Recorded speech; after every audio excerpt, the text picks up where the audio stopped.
Missed an episode of your favorite podcast? Choose from over a decade of content in our archives, not just the latest episode. All free at gcnlive.com. This is your call to action. Get prepared, America. Economy, survival, energy, disasters. This is USAPrepares.com. Informative radio, educational radio. Interact now by emailing instructor@USAPrepares.com or text at 434-390-7953. Class, please take your seats. Now, your instructor, Vincent Finelli. Watch the greenbacks tumble. Everyone all set? Cocked? Locked? Your dial's set correctly, too. USAPrepares.com. Thank you for being with us in class today. We broadcast 2 hours from high atop the Missouri Ozark Mountains. If you'd like to call us, 866-582-9933. 866-582-9933. If you'd like to listen as you travel, 605-477-3249. 605-477-3249. Kyle's engineering the broadcast at GCN. I'm Vincent Finelli. I'm delighted to be broadcasting today with Dr. Emil de Toffel and his website, lessemf.com. Less EMF, electromagnetic frequencies, lessemf.com. This is part 2 in the series, and we're talking about the dangers of electromagnetic radiation, how you can determine how strong they are, which equipment you should consider using, possibly buying, and what you need to tell your friends and family about the dangers. And we're going to talk about smart meters. And why is this happening? Because right down the road from us in Missouri, the city of Poplar Bluff is very actively interested in deploying more electromagnetic radiation in the village via smart meters. Welcome, Dr. Emil de Toffel. Hi, good morning, Vincent. Thank you so much for being with us and sharing your expertise and medical information. Dr. de Toffel, we have some instructors, senior instructors such as you, who are dentists as well, and they study medicine. They study medicine. They need to know the body. They need to know what could go wrong. And they are concerned as well as you are about the electromagnetic radiation. So when we talk about this, are we also talking about this from a medical perspective, the damage that these frequencies can do to the body during this broadcast? Is that what we're going to be doing as well? Well, I hadn't planned to, but we certainly can, because electromagnetic fields there's a number of issues with exposure to electromagnetic fields, including the health effects on our bodies, on our children's bodies, on future generations' health as well as issues with security, issues with electromagnetic interference between equipment, identity theft, and so on. So, I mean, there's a number of issues why electromagnetic fields can be a problem. But if you like, we can talk about some of the health effects, some of the studies that have been done demonstrating the health effects. We touched on it last week when we spoke, but we can certainly talk some more about it today. Okay. I was reading, let's start with that. I was reading an article on the internet yesterday, and it appears that, according to the Associated Press, that a court in Italy found in favor of an employee who used a cell phone for 3 hours a day, and this person developed a brain tumor.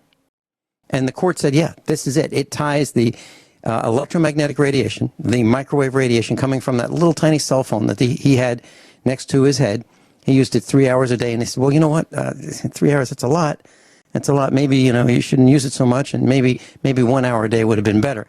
The bottom line is he got a brain tumor. And the precedent has been set. And yes, it has been linked to these frequencies have been now linked in court to brain tumors. And we've been saying this for years, that you can kill yourself slowly. You can cook your hot dog on very low power in the microwave oven, just put it there and set it on low, and it might take an hour to cook it, but it'll still cook it. Or you can set it on high and cook it in a minute. Isn't that what we're talking about? That the cumulative dosage and the amount of the dosage makes it more and more dangerous the greater the dosage, the in intensity plus the longer the duration, the worse it is for us? Well, the damage is certainly cumulative, and the longer that you have exposure for, the more health effects you're going to have. But keep in mind that it's not just the cooking effect, what we call the thermal effect, that's causing the damage. We see damage at exposure levels that are well below the amount of energy needed to raise the temperature of the cells. So I don't want listeners to, it might sound like a subtle difference, but you don't have to wait until your head is hot in order to have damage. Is the point that I want to make here. Damage occurs at extremely low levels of radio frequency exposure. Damage to the cell membrane, damage to the DNA, damage to the mitochondria, and then damage to organs and accumulations of cells as well. The communication between cells, the sheath around the nerve cells that controls how well the nerves will conduct, the blood-brain barrier, which keeps toxins from reaching the brain. So all of these things can be affected by exposure levels that are way, way, way below the amount needed to actually heat the tissue. It's called subthermal or non-thermal effects. When I was a computer consultant back in the Commonwealth of Virginia, back in the 90s, there were a number of schools that used our services. And I absolutely positively refused to install wireless communications for computers back then. I said that, within the buildings. And I said that the reason is if you take a 50 milliwatt notebook computer and you just set it on a student's desk, and then right next to that student is another student's desk with another 50 milliwatt transmitter, then you hook up an access point in the middle of the classroom, then you have a wireless printer, and now these things are all chattering, talking back and forth, and the students are in there for, let's say, an hour. But the teacher who runs that classroom is probably in there darn most of the day. And I felt that that chamber that the students were in, which was a flat-roofed building with steel decking, so there was a steel, it was like a microwave oven. It was like a big microwave oven with a door that the students entered and exited the classroom. And there was aluminum framing on the windows, so there's plenty of metal, plenty of reflective surfaces. And so these frequencies would be running around the room and ricocheting off these surfaces. And I thought that this is just more than any student should be subjected to. And I said that in 15 years we'll be reading about cancers from these things. And people laughed at me. And so I said, well, look at it this way. Just look at it from the perspective of cost. Look at the notebook computers. How much do they cost compared to a desktop? They cost more. And how do you power them? You still have to have wires to power these notebook computers because the batteries go dead after an hour anyway. So if you're going to have wires, why not just run 350 megabits per second with wire to a desktop computer around the room that runs and runs and runs and won't fall off the desk, just from an economic standpoint. And finally, they agreed that they could have faster, less expensive, more durable computers, and that the notebooks on top of the desk were just a bad idea. And they didn't do it. But only one school district I know avoided wireless computing. Do you think that was the right move or not the right move that was a tremendous amount of foresight that you had, given that the popularity of this issue was much less 10 or 15 years ago. So, you were absolutely right in that. And it's still true today. I don't know why they insist on making classrooms wireless with the wireless whiteboards and, of course, the notebooks and tablets that the students are required to have to bring. And as you point out, the number of them, it could be 10 or 15 or 20 of these devices in a single room. I had the opportunity to visit a campus of an all-girls high school not far from where we are here in Albany. And as we were visiting there, we took a tour of the dormitories. And even in the dormitories, of course, they were providing Wi-Fi so that the students could do their homework on their laptops in the dorm. And I was shocked to find out that they had put Wi-Fi nodes in each dorm room, and not even on the ceiling. They put it on the wall at the height of the bed. And in one, the students were able to configure the room the way they liked, and one of them had put their bed immediately against this Wi-Fi node. So this student was getting exposure 24/7. As long as they were in that room, and especially if they were in that bed, they were getting a very intense microwave exposure. When I pointed it out, of course, the student wasn't there in the room at the time, but they looked at me with confusion, like, why is that a problem? There was absolutely no awareness that this is an issue. So that you brought it up as a safer alternative, as a lower-cost alternative, as a more secure alternative, as a faster connection, all of those points are valid. There's just no reason to have wireless in the classroom. No reason. Let me share a story with you. Let me share a story with you that dovetails. One of our instructors, a senior instructor, his name is Bert Bertonis. He's in California. He's a patent holder. He's a radio frequency engineer. I've known Bert Bertonis for a long time, and he gets hired by the telecommunications companies to solve problems. He's an expert witness, and he, as a designer, he knows how this equipment works. So he was called in to do a study because there was a college campus that had a dormitory, very much like you're talking about. And this college campus, the Wi-Fi didn't work. And so they brought in a company to design and install the Wi-Fi system for this dormitory. And it just didn't work worth a darn. And what happened is it was a multi-story dormitory, let's say 7 stories, for example. And a student would try to hop on Wi-Fi in the dormitory room and on floor number 1 and connect to another floor.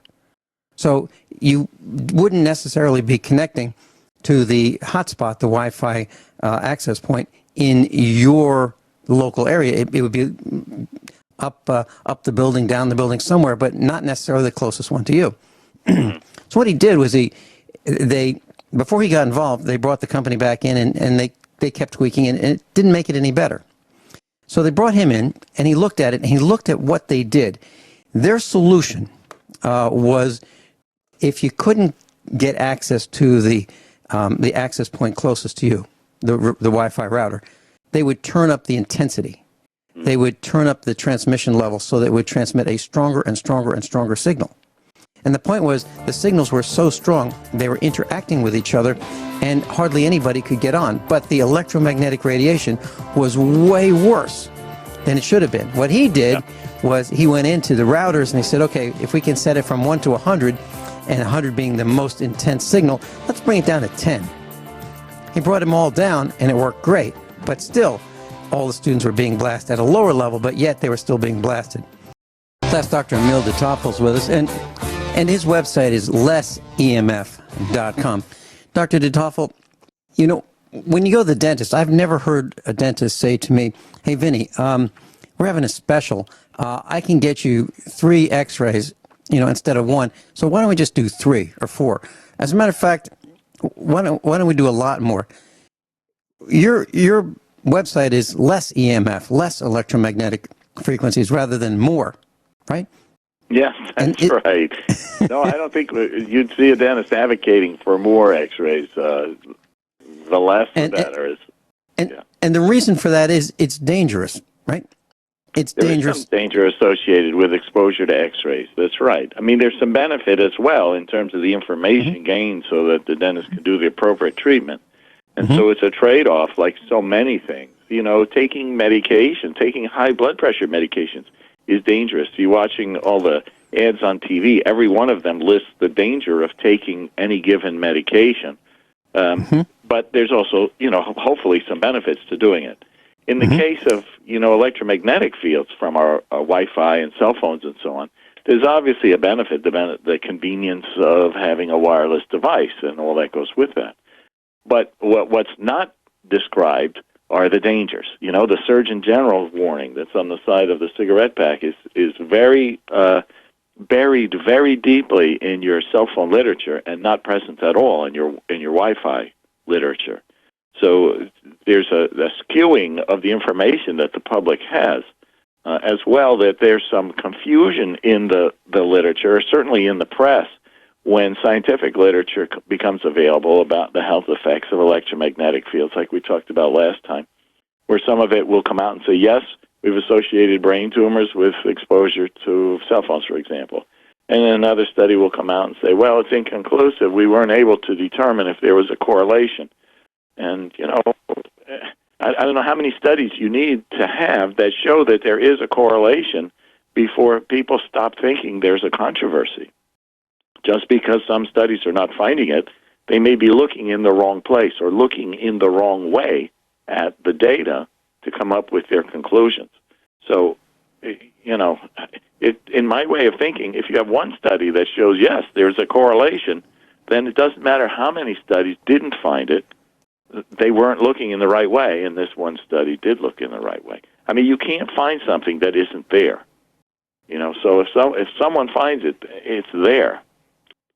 There are people who, and I'm one of them, who believes that the microwave frequencies that have been increasing at increasing rates throughout the United States are responsible for the bee colony collapse, that they're gone. The birds that used to sit on the power lines back in the 1950s, 60s, and 70s, and they'd be there by the thousands. They're not here. I live in the middle of nowhere, and there should be lots and lots of these birds and bees. And our neighbor found a couple bees in his yard. He lives about a mile away, and he was like so excited because he found a few. I'm not talking about a handful. I'm talking about a few, trace evidence of bees. And we need bees for pollination. And I think that correct me if I'm wrong, but I did a little bit of research about the length of the bee antennas on their heads, and it is a portion of the wavelength of microwave frequencies in the 2 to 3 gigahertz band. Is that something that you're concerned with as well? That bees are getting confused because they're picking up in their physical, biological antennas on top of their heads. They're getting confused, and this is so disruptive to them that they're leaving. They're just getting out of there, going someplace else. There's definitely been some research associated with the effect of electromagnetic fields on bees. Unfortunately, it's a complicated issue because there's pesticides, there's other biological agents, other insects, parasites, I guess is what you call them, that are affecting the bees. So there's multiple factors affecting the bees. The electromagnetic field issue, to my understanding, is causing disorientation amongst the bees so that they can't find the pollen or can't find their way back to the hive. Or, they have scout bees who go out and find the stuff and come back and report to the hive which way to go. They have this certain bee dance that they do. And the electromagnetic field exposure is preventing the bees from orienting themselves or navigating to the pollen. And so as a result, they're not as productive. They can't find the pollen. They can't find their way back. And the colony then starts to collapse. Not so much as a direct result, the bees are being killed by electromagnetic fields, but now they're not being as productive. Imagine us trying to find our way around town today without our smartphones, without our GPS systems, being totally lost. Imagine what that would be like. That's kind of like what we're talking about. We'll be right back. Class, Senior USA Prepares Instructor Dr. Emil de Toffel's with us. Retired dentist. We're talking about electromagnetic radiation. Dr. de Toffel, yesterday I happened to be in the city of Springfield, Missouri. Just before that, I was in the state capitol, and I noticed these apartment buildings, and some of the apartment buildings are brick, some of them are made out of frame with vinyl siding, and on the side of the apartment buildings, I saw something that was really alarming to me, and that is, for the convenience of the previous meter readers, the ones who would be closest to the street to read the meters for these apartment complexes, they would have these panels of meters all lined up in a matrix. Yesterday I saw an array of 3 meters wide by 6 meters tall, 2 of those sets side by side. So 3 by 6 is 18, and 18 and 18 is 36. So 36 smart meters, all in a package right on the outside wall of a vinyl-sided apartment building. And the other side of the wall would be an apartment. So when you look at that, you look at businesses, you look at these strip malls where they have all these meters in one place, at the end of the strip mall or, in a convenient location to be read before they became smart meters. We have a lot of electromagnetic radiation concentrated in a small area. Is that correct, or am I confused? No, that's absolutely correct. The analogy is the same as the classroom, having 1 laptop or 20 laptops. Here you have 1 smart meter, or in this case 36 smart meters, all of them transmitting, usually, depending on the system that they're using, usually they're transmitting 24/7. maybe every 6 seconds or every 15 seconds, sending out a very intense burst of microwave radiation, and then there'll be a quiet period. It's not clear to me if all of the meters are synced so that they're all bursting at the same instant and then quiet, or if they're bursting on a different schedule so that you essentially have a constant burst coming out, given that there's 36 of them doing it. I don't know. You'd have to check with a meter. But I sure as heck would not want to be the occupant of that apartment that's immediately behind that, or maybe anywhere in the vicinity, given that the intensity of that radiation is such that it can easily be measured at quite a distance. And we, because of the work we do, we've heard from people from all over the country who, when one smart meter was installed on their home, they immediately had a biological reaction to it. They couldn't sleep, they couldn't concentrate, loss of appetite, headaches, and so on. So 36 of them all at once would be an overwhelming amount of, and dangerous, in my opinion, amount of radiation. That's a bad situation. And I would guess that no steps whatsoever were taken to provide some degree of shielding for the occupant of that apartment, which is really a shame, because it wouldn't be that hard to do. I would have to absolutely agree with you.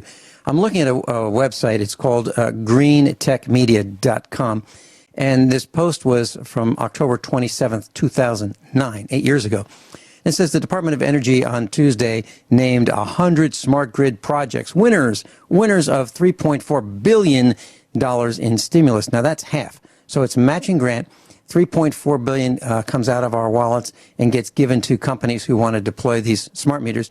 So they get paid half of it with our tax dollars. Now, here's what happened. So who gets it? Well, the first winner was Baltimore Gas and Electric, then Florida Power and Light. Now, 1 million smart meters for Miami, 1 million.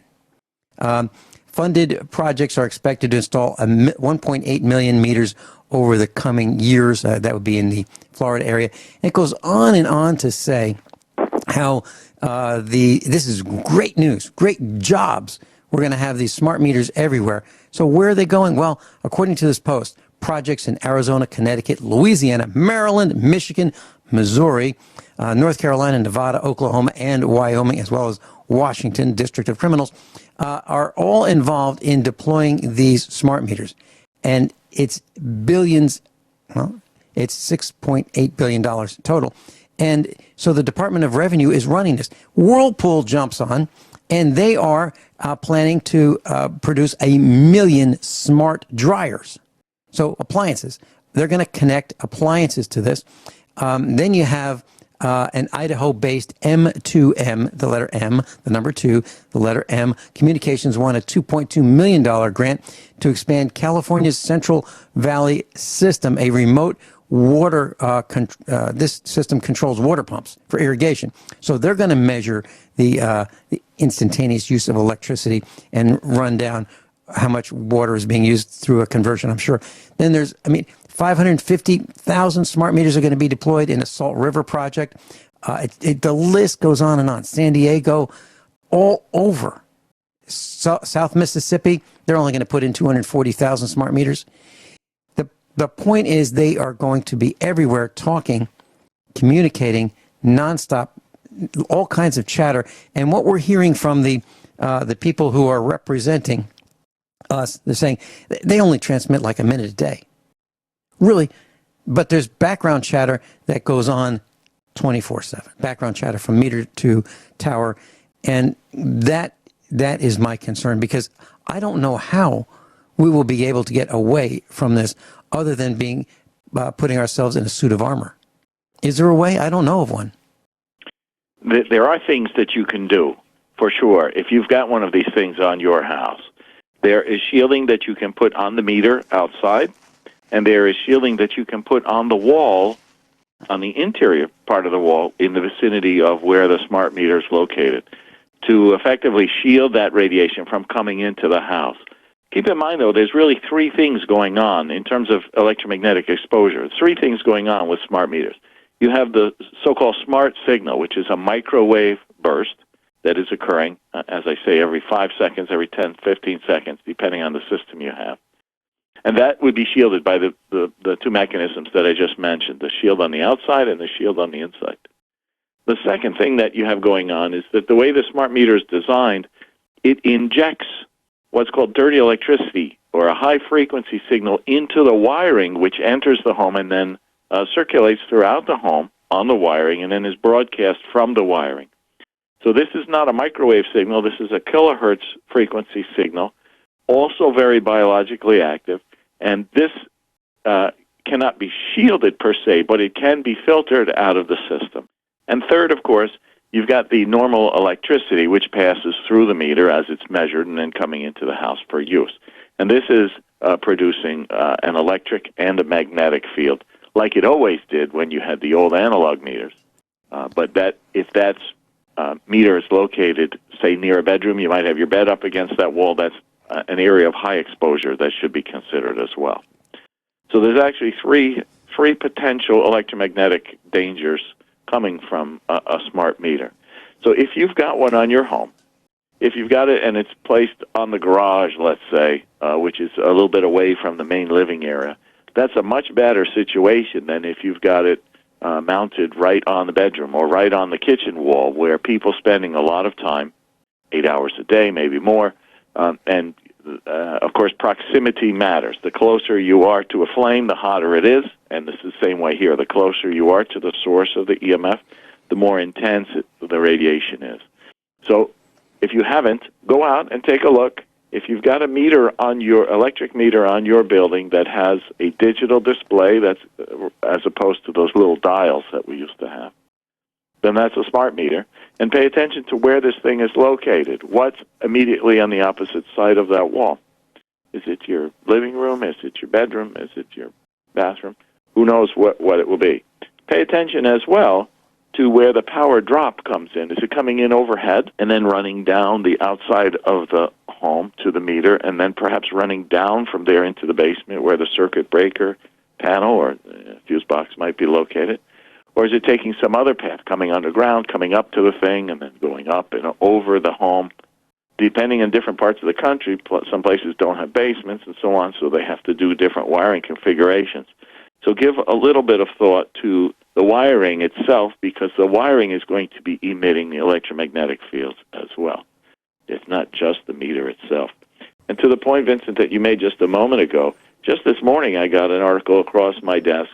In Sedona, Arizona, the utility there has to go and replace 40,000 smart meters that have been in position for less than 3 years because they're malfunctioning. So your tax dollars at work to install these ridiculous smart meters already have failed, and now they need to be replaced again. Just not for health reasons, but because the darn things are defective. So it's the amount of poor planning and waste of tax and utility payer money is just astonishing. And you have to wonder what really is behind this deployment to make it so important that they rush these things out before proper testing, before giving a second thought to the health effects, and then start building them into our dryers, to our refrigerators, to our microwave ovens, and so on. Why are the manufacturers, why is the industry, why is the government so keen on doing this? You really have to ask yourself. I think the answer to that question would be shocking if people were to find out what was being done to their homes, to their lives, to their health in the name of someone else's interest. That's a very good point. And one of those very important interests is time of use billing. And Honeywell is involved in time of use billing. So the plan, as I understand it, as I've done the research, tells me that it's a little hot out, so you might want to turn the air conditioning on. You think the rate's going to be 10 cents per kilowatt hour, it's because it's hot. It's going to be like 40 cents, and it'll be time of use billing. So get ready for that, class. That is coming your way. Actually, it's in Europe right now.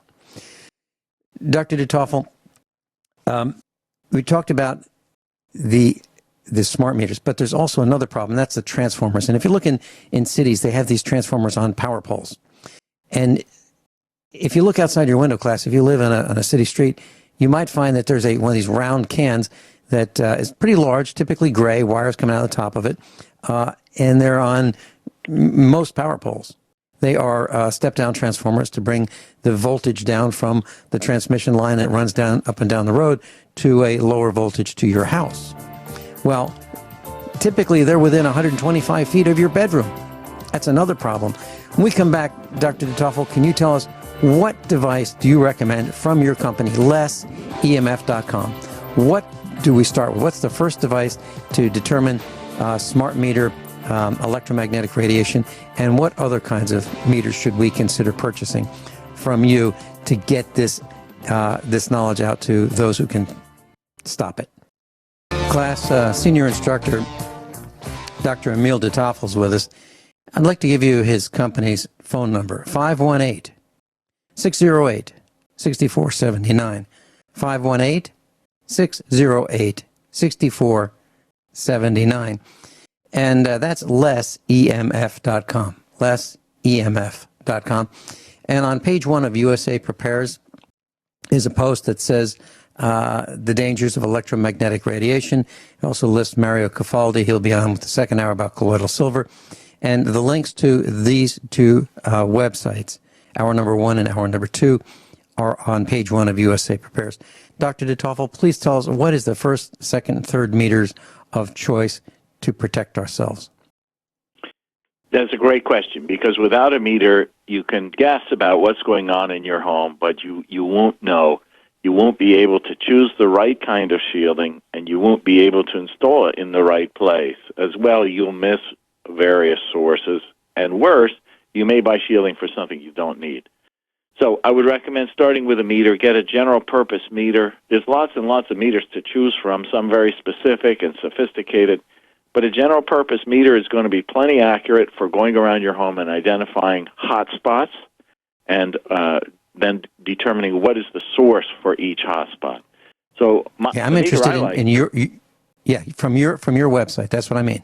The meter that I like to begin with is called the tri-mode meter. TRI mode meter. This meter measures 3 different types of EMF, all in one meter. There's no external antennas or probes. It's all self-contained, fits it right in your hand. It's inexpensive, and it's easy to use. You turn it on, and you read a number off of the display, and you get a series of lights. They go from green to yellow to red to indicate the danger level. So it's almost as simple as could be. It measures high-frequency signals, the kind of microwaves that we've been talking about coming off of smart meters, cell phones, and Wi-Fi, that sort of thing. As well, it measures the low-frequency signals, so this is the electric fields and the magnetic fields that we get from electricity. So wherever you have wiring, certainly those transformer cans that Vincent was mentioning a moment ago, the appliances that are plugged in your home, your computer, your washing machine, the lighting, even in your car, of course, where you have an electrical system, you'll be getting those fields. So you can take this, it's very portable, runs on a simple 9-volt battery. You can take it with you. You can check out your children's school. You can check out your workplace. It's very inconspicuous. You can walk around and have it work in a silent mode so that it's very inconspicuous, and you can make your measurements. And, in fact, you can leave it sit and watch the changes over time. You might be sitting there, and the levels might be low, and all of a sudden you'll see a burst, perhaps, when the smart meter activates. So it's a terrific meter. It's called the tri-mode meter. If you're looking for it, go to lessemf.com, do the search by part number, and it's part number 438. You'll find it there. It's $189. There's plenty in stock. Get one and start measuring your home. You'll be shocked. I don't care how long I've been doing this work. Once somebody gets a meter, they almost always call back and say, "You can't believe what I found." And, of course, we can believe it because we've heard it over and over and over. People finding stuff in their kitchen, people finding stuff in their bedroom, people finding stuff in their workplace, in their schools, and so on. So once you've determined what you found, then it's important to determine where is it coming from. What is the source? So let's say you're walking around with your meter, and you're finding, I have high levels of magnetic field over here in my hallway. So now you want to start sweeping around with the meter. Check the walls, check the floor, check the items in the room. As you get closer to the source, of course, the radiation level increases. So you can very quickly play that getting warmer, getting colder game as you just simply sweep around with the meter and you identify where it's coming from. So in the case of a magnetic field in the hallway, you may find, it's coming from this wall here, and there seems to be a vertical line of hotspots. And that might indicate that there's a wire in there that's producing the field, as an example. Yeah, and if you live in an apartment, you might want to walk around the hallway and find out what's going on next to you and check your exterior apartment walls and see if it's coming in that way. It's very Dr. important to determine if it's a source you control or it's coming in from outside. Very important. Yeah. And this was part 2. I think we're not done. We're going to have to do more if your schedule allows. Dr. Emil de Toffel, thank you so much for being with us. What folks can do once they find it. Yeah, let's do that next. And we'll post that and let you know when Dr. de Toffel will be back. LessEMF.com. Everyone all set? Cocked? Locked? Hour number 2 of USAPrepares.com. I'm delighted to be broadcasting with Mario Cafaldi. His website, silverlungs.com, SILVERLUNGS.com. And if you go to page 1 of USA Prepares, you will find a post that says Mario Cafaldi, colloidal silver, ionic silver, how to make and use them. You can click on that, and it will take you to his website.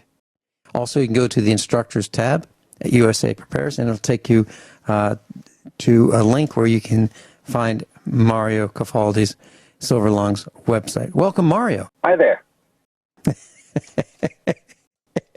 Mario, it's so good to be on the air with you. You know, we've talked off the air several times, and you know what comes to my mind about silver and colloidal silver. We've all heard about it, but the blue guy. There's a guy who has his images on the internet, and his face is blue. So I think people might be just slightly concerned that they might turn blue. Can we address that right away and put that to bed? Yeah, that's one of the big ones, and you can thank mainstream media for that. There's a big agenda by the pharmaceuticals, of course, especially around flu season, to scare you away from silver. The guy's name is Paul Carrison, and Paul managed, as one of very few, to accidentally turn himself blue with an incorrect protocol for making silver. The proper way to make silver is to use pure deionized distilled water, and Paul didn't feel like waiting 4 to 5 hours to do it properly in a pure form, so he added table salt, which is a simple electrolyte which drastically speeds the process, and he was able to make a solution in about 30 minutes. But what he had no idea, what he was making this milky white solution was something completely different and unrelated to pure ionic or colloidal silver. It's called silver chloride. And that's why even in his TV interviews, you could see what he was making. It was milky white, show him adding the table salt. But silver chloride has a propensity for the skin in massive concentrations, which Paul was taking.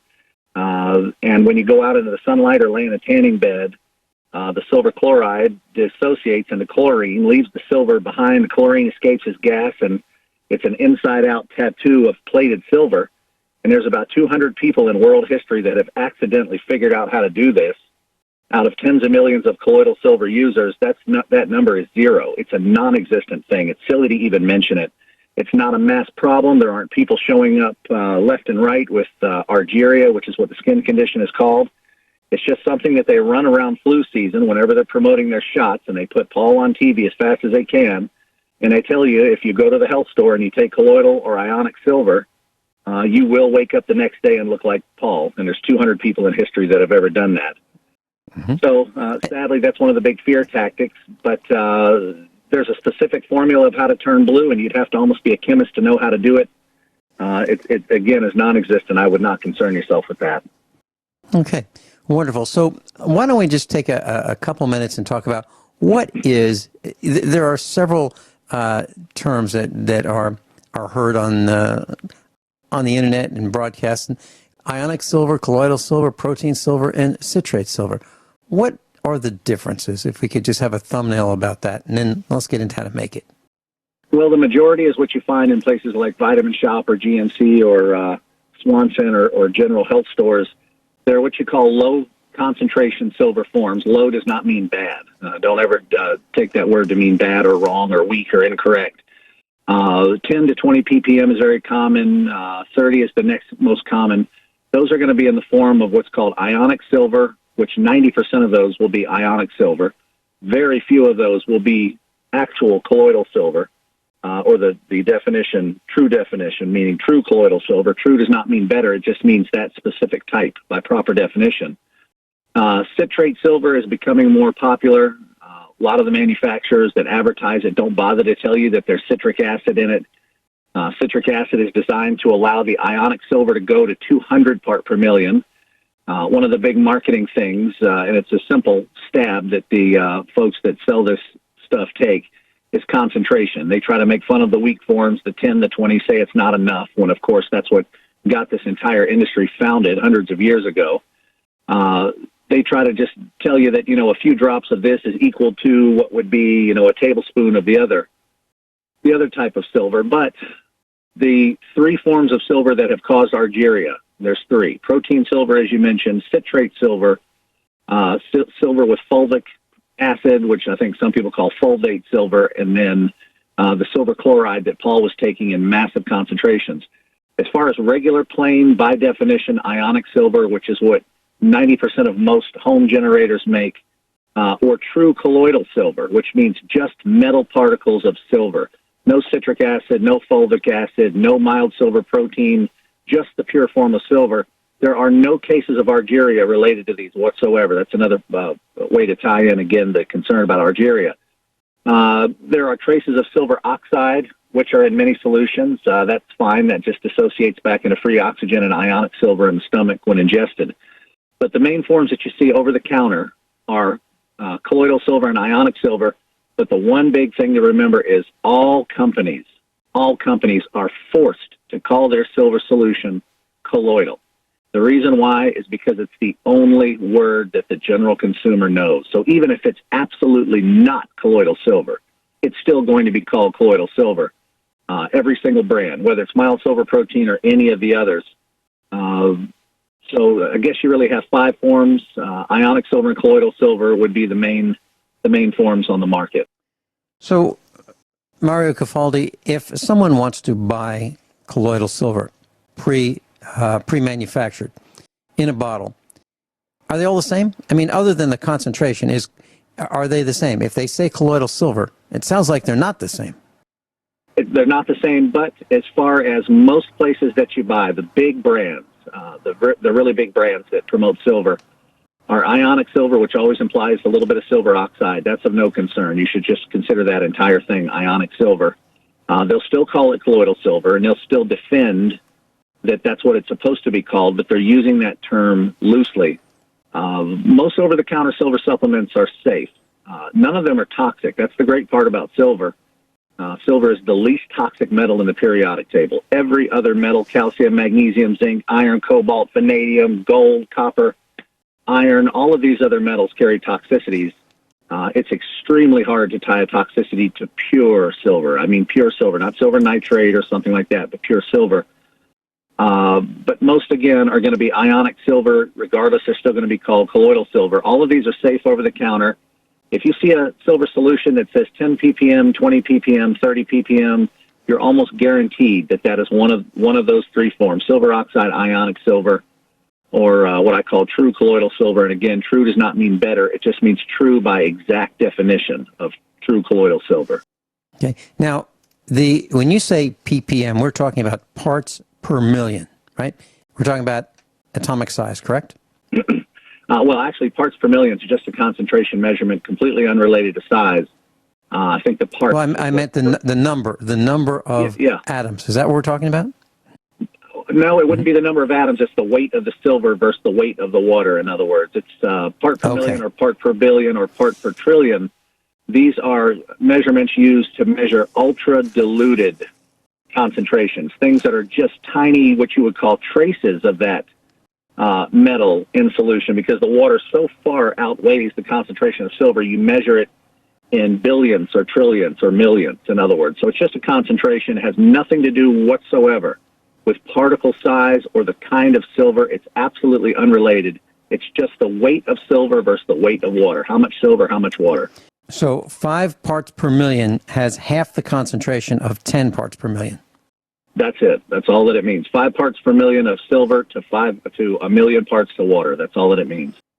Okay, so Mario Cafaldi of silverlungs.com, what would some of the uses of this, we'll call it colloidal silver, be used for? I keep what it uses? I keep it very simple. I would use silver anywhere that a general doctor would give you an antibiotic, and those things are designed to target 6 things: virus, mold, pathogen, fungus, bacteria, parasite. Those are the 6 classes of, let's just call them, invaders to the body that can, harbor themselves or grow or infect. They'll, anything along those lines will fall into one of those 6 categories. There are studies against every single one of those classes, from, independent college studies to major universities to the Department of Defense. There's no question that silver's antibacterial. It would be, quite a farce for a medical doctor who's a lot of times have been trained to tell you that there's nothing to silver, that it's a big hoax. Why do we have silver-infused bandages from Band-Aid and Cure-Aid? Why is every single catheter in the hospital, every single catheter, is silver-plated? Silver is one of the most antibacterial agents on the planet. So, ancient Roman Greece, you can go to Wikipedia, type silver. They used to throw silver coins in the bottom of their barrels of wine, water, and milk, and it would drastically delay the spoilage. We've known about it for thousands of years. There is no opinion of whether or not silver is antibacterial. Mm-hmm. I can tell you that when we lived in the Commonwealth of Virginia back in the 90s, that we had a swimming pool in the backyard on our farm. And instead of using a chlorine as an agent we'll call it purify the water, we used a copper and silver ion generator. And all it did was pass the water through these ingots of copper and silver, and it absolutely worked so well that you could see whether a dime was heads or tails at the bottom of the deep end of, 8-foot deep end of this pool. So you're absolutely correct, and yes, that information is out there. Even though, let's say, less than 100 years ago, people would put silver coins, U.S. currency, 90% silver in milk jugs to slow the growth of bacteria. Absolutely correct. So my concern when we come back after this short break is how, if we're going to make our own, let's talk about how to make it. You've got some products that will help us make our own. How do we determine the concentration when we're done? How is that done? Because I think that is important information that we need to share. Mario Cafaldi, silverlungs.com. Mario Cafaldi's with us. Mario, there have been times when I've gone to events and there'll be a punch bowl, and I will not drink punch from a punch bowl because I don't know what's in it. If I have a beverage, I'd prefer to have it come out of a sealed container. That's just the way I am. I'd rather be thirsty than drink something or consume something that I don't know really the contents. And, we've all heard these stories. And because of that, I'm concerned about the concentration of making, we'll call it colloidal silver. And I'm concerned about the purity of the electrodes that we're going to use. I want to make sure that they are, as pure as possible, because I don't want to consume something that is toxic and may make whatever I'm trying to make better, make it worse. So how do we make our own colloidal silver? How do we determine the concentration, and how do we determine the purity? And I know you've got some kits, the proper way to look at the whole process, in theory, you want pure water. In theory, you want pure silver as far as your electrodes. And the way to know that you have pure water, of course, is a water purity tester. We would call that, in our case, for our simple uses. There's nothing complicated about what we do. We can use a simple meter called a TDS meter. TDS just stands for total dissolved solids. A dissolved solid is another fancy name for an ion, and an ion is any atom of silver floating around in water that conducts electricity. So you don't want any of those in the initial water, and that's what a TDS meter will help you see. So you would start with a TDS meter to pre-qualify your distilled water, and it's important to have that meter A lot of folks just say, why buy the meter? Just go buy distilled water. Well, that's the catch. I wish that distilled water meant it was distilled. That doesn't mean anything. I can't tell you how many times I've bought over-the-counter distilled water, or customers have bought it and just said, hey, it said distilled.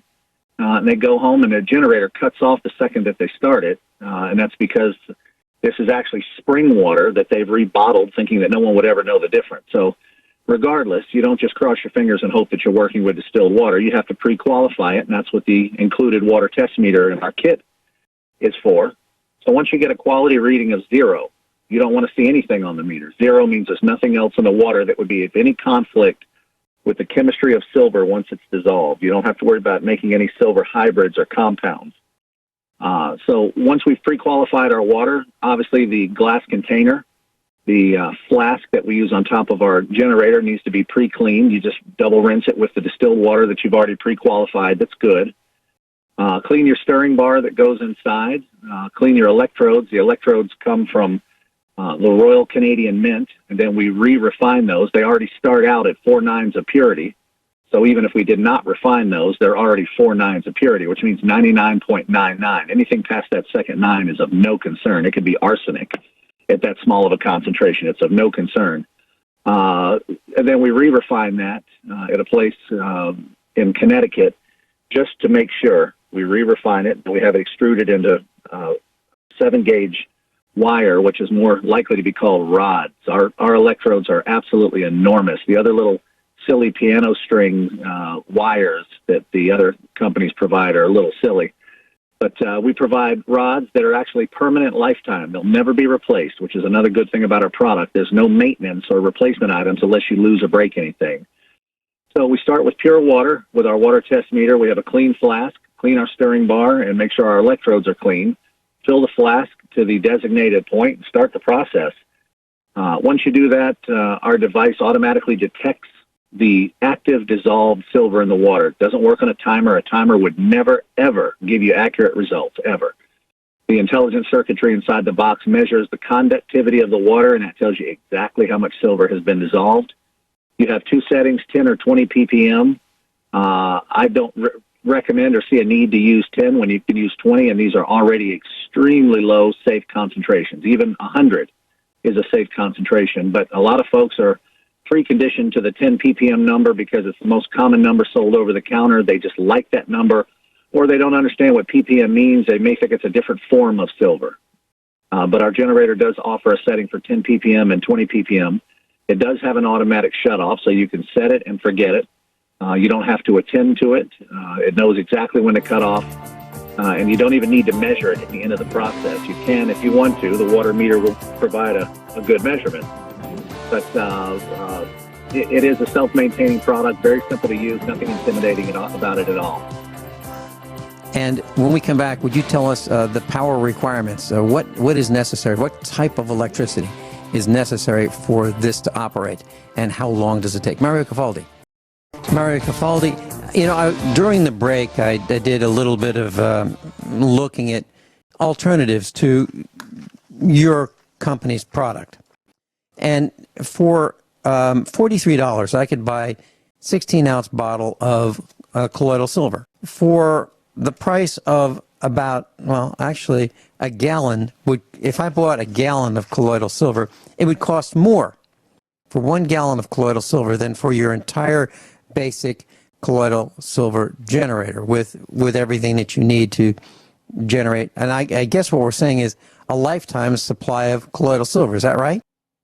That's it. Yeah. If you start calculating the prices, it's really simple. If you think that you're going to use colloidal silver once in a lifetime, why buy the kit? I get that.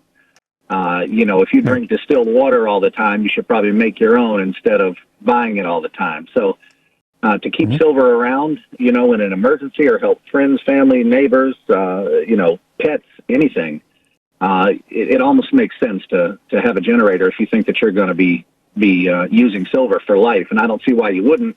It's probably the most depleted trace metal that we no longer have in our diet is silver. We no longer get that in any sources that we eat. Mm-hmm. Mm-hmm.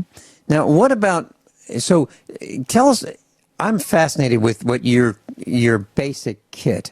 and it's called the base generator kit. Can you tell us what comes in that kit and what it sells for, just so our class knows?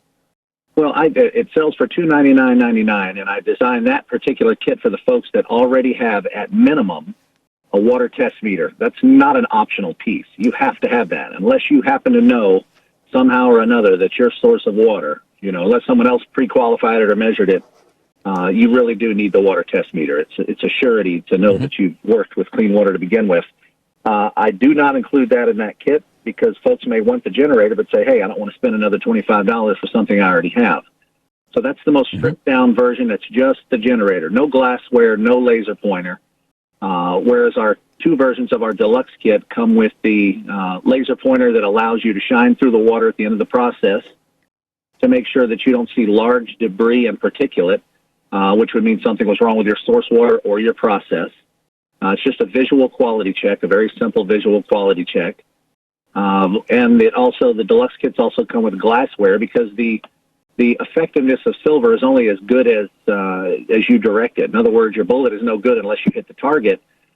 Folks are assuming that you drink silver for everything. They think that that's just the only way that you take it, but you wouldn't drink silver if you burned yourself. You wouldn't drink silver for an ear infection. If you had pink eye, why would you drink it?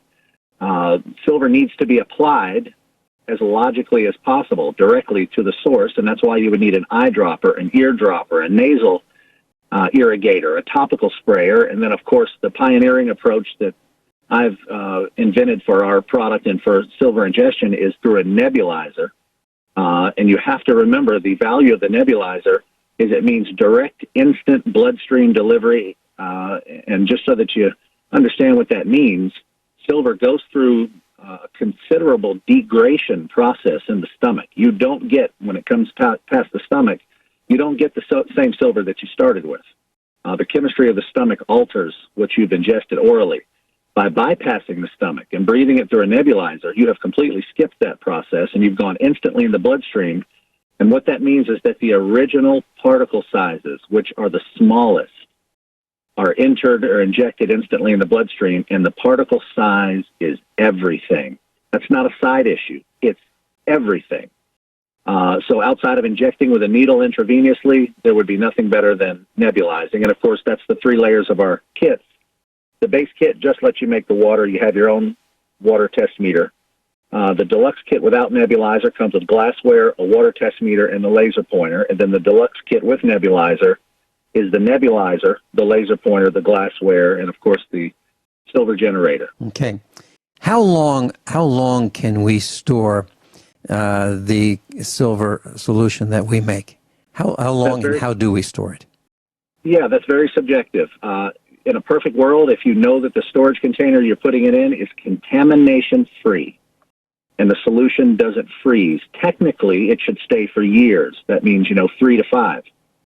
The beauty of the generator is, even if you have a slight contamination in one of your storage containers, it will reveal itself by the yellow solution becoming another color or turning clear. So you'll have visual evidence that the original yellow colloidal silver that you make is still intact and that the particle sizes must still be in the original range because the same color will be present. Ionic silver is colorless, but if there is contamination, it will turn cloudy. So that's the good part about these silver solutions, is that they can be quite easily visually inspected, and you'll know 99% of the condition of the solution. So if you didn't do the best job of storing your of cleaning your storage container, you may see only a week of shelf life, but it will reveal itself. You won't have to head scratch and wonder if it's still good. But if you have thoroughly cleaned your device and followed your storage container and followed your instructions, it should last for years. Mm-hmm. And what would happen if we were to break the flask? Would we be able to get a replacement? Yeah, every single thing for the product is replaceable on the website. The power adapter, I think you had a question about power requirements. It does use it uses a custom 48-volt power supply. That's what allows our generator to operate so fast. It's the fastest generator in the market because it doesn't use a simple 12-volt supply. That's the most common, wall power supply voltage is 12. We've quadrupled that voltage because it allows for a much, much faster process. You don't have to wait so long. And it allows for slightly higher concentrations and a very high pH to the water, which, of course, is another bonus to the water that you're drinking. It is very, very high pH. got a pH of a little bit over 10, which is off the charts, very high. You can power it in an emergency with batteries. The only tricky requirement with our product is it would need 4 12-volt batteries, if you're using car batteries, in other words, wired in series. You'd have to be able to provide 48 volts DC. Or, for the survivalists, they already know what a power inverter is. You could use a power inverter and a single car battery or solar panels and power the device that way. Mario, how much liquid will we make? How big will this flask be? And can we make a smaller amount? Actually, the unit is designed based on the length of the electrodes, how much is submerged in water, and how far apart they are, and their size, of course. That's what determines when the automatic shutoff happens. So that requires a fixed amount of water. So you're not going to make smaller amounts, or the unit will not stop automatically. So you have to make the same amount every time, which happens to be 1.1 liters. Okay. Now, my understanding from our discussion so far is that the silver rods of the highest purity will last a lifetime. So even though they are consumed slowly in the manufacturing process, we will not have to replace them because they are large enough to sustain a lifetime's worth of use. Is that correct? Yeah, and it's not so much large enough. It's just miseducation in the market. If other folks have been making silver in the past, they've all been trained that you use Scotch-Brite, God forbid, Scotch-Brites, green pot scrubbers or red pot scrubbers. The amount of silver that's removed from the electrodes, anyone's electrodes, during the cleaning with pot scrubbers is about 6 times more than you're going to, well, 6 times. It's hundreds of times more than you're going to dissolve in a single process. We're the only kit on the market that provides a 100% pure copper scrubber.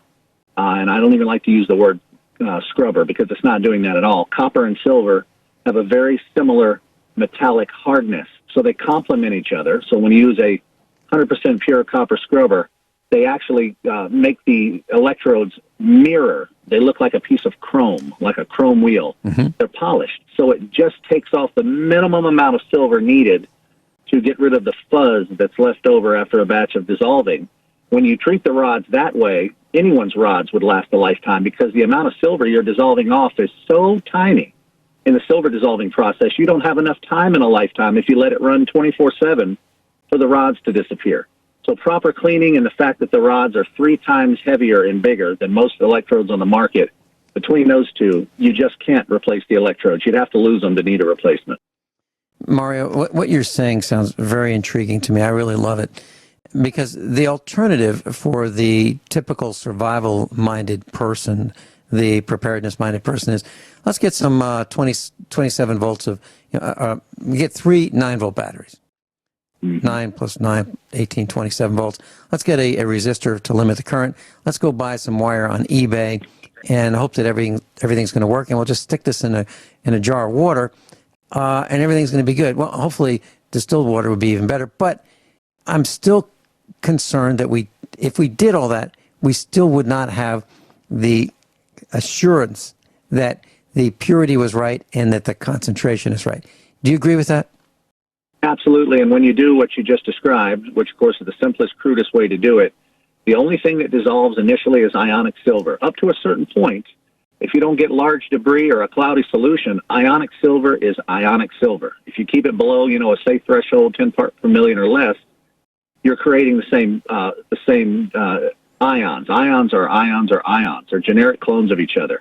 But you let the process continue to run, you start to have secondary electrochemistry happening, and then you start to turn the solution yellow. Yellow's not bad. It just means that the saturation of ions are going beyond a certain point, and it's starting to aggregate and form colloidal silver. Now, if you knew exactly when and how to stop it and could gauge it, you might pull off a fairly usable product.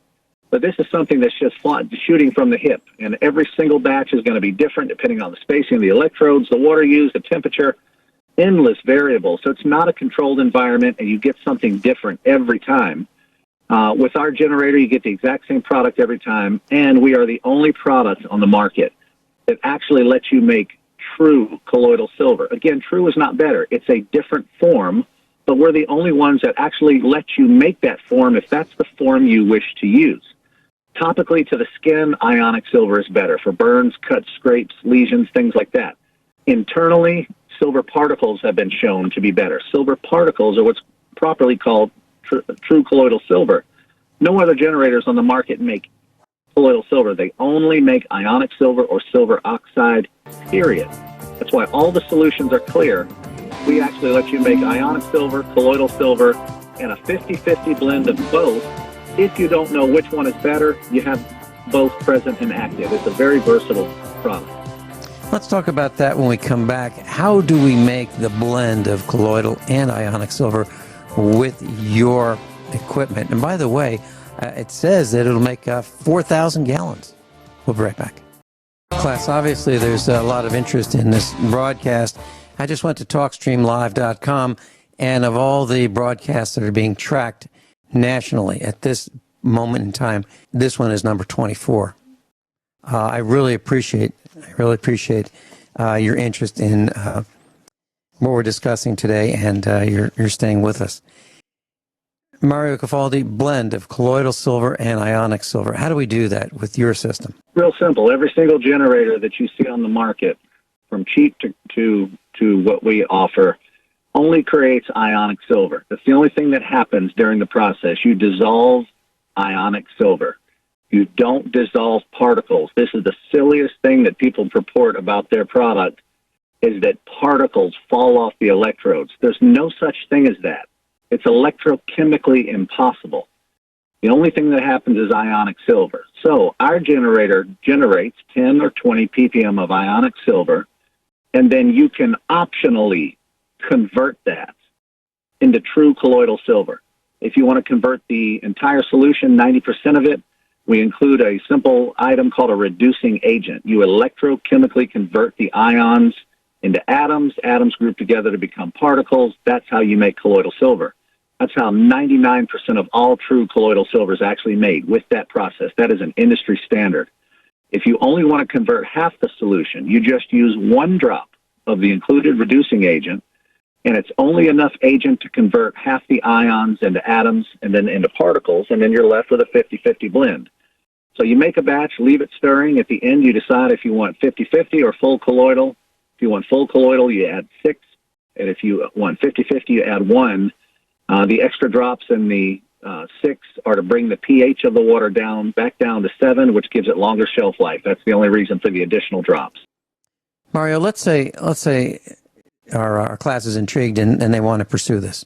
And they say, what assurance do I have? Is there an offer that they can get their money back if they're not happy? Absolutely. 30 days after receipt.